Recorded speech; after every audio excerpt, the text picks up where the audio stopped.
Howdy folks, it's One of a Nine here from One of a Nine Hobbies, and today I am building the LEGO Star Wars The Mandalorian's N-1 Starfighter, set number 75325.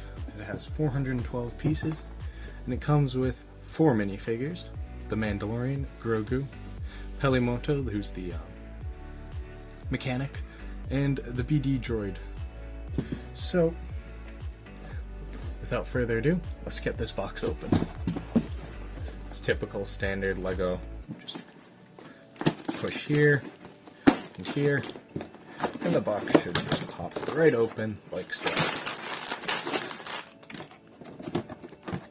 Alright, that's it for the box. I can go over there. So you've got one bag.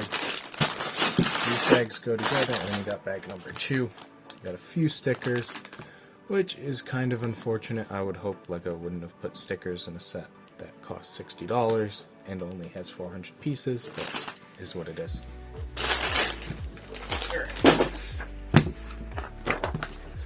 So, normal LEGO instruction manual. Everything is normal, so you can see right here.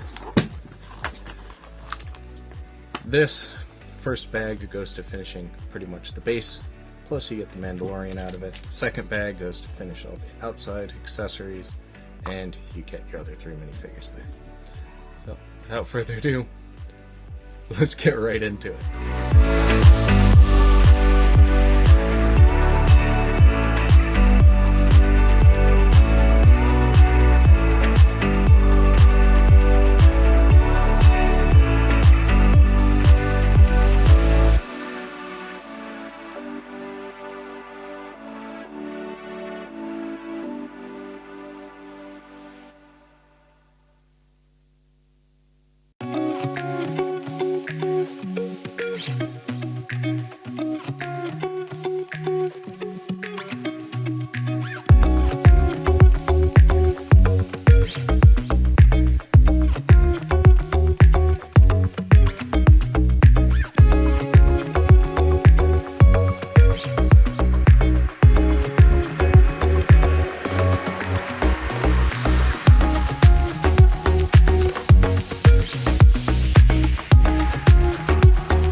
Alright, so just finished the build, so I'm going to give you guys my final thoughts on the model. Build was relatively easy for its size.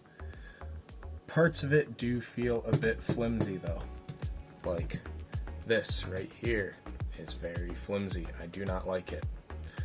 Other parts. This right here fires the stud shooter underneath. The issue is, if you pull up on this, place it right here, it will actually pop off. So it's really flimsy. I'm not exactly entirely happy with that. But I think it does a pretty good job of concealing that bad boy down there and being able to fire it with ease. And it looks the part because that's where the hyperdrive that was oversized got put into the ship in the show. So it does look the part. Other than that, I think it looks as close a representation of what the ship actually is in the show as you can get in LEGO. And you know, it's got room for the minifigures. You got room for Baby Yoda. We don't call him Grogu, he's Baby Yoda. There you go. He fits perfectly. And then if I move his hands out of the way. And you do have to remove the jetpack.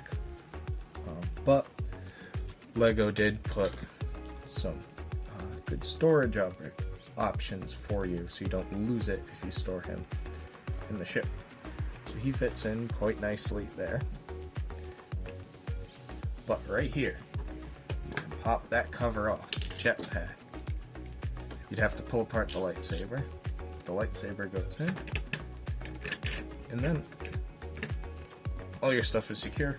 You don't have to worry about losing it. And that's pretty good.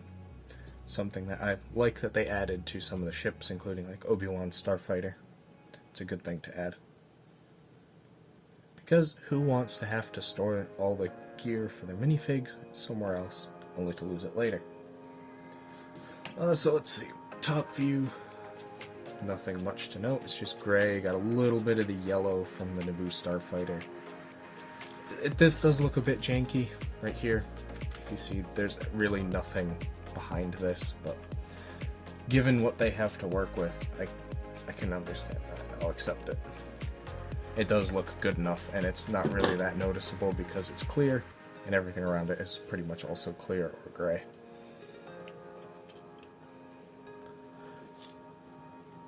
The detail on both the engine pods is quite nice. As you can see here. I just realized we need to fix something. There we go. I just noticed that was missing on that pod. Right. The detail looks quite good. They're both different. As you can see here, this one is different to this one. So it's good that they put in the effort to do that.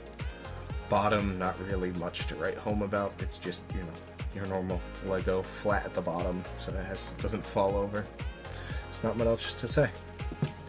Alright, now let's take a quick look at all the minifigures, see what the detail is like. Yoda is a bit hard to get out of there, but if you look, it's quite detailed for a small minifigure. He's got printing there, no printing on the back or on the legs, but really he just wears a tunic or a robe, so he doesn't really need that much printing. The BD droid, he's relatively simple, but the printing is clean, crisp, and he looks like he does in the show, so you can't really complain.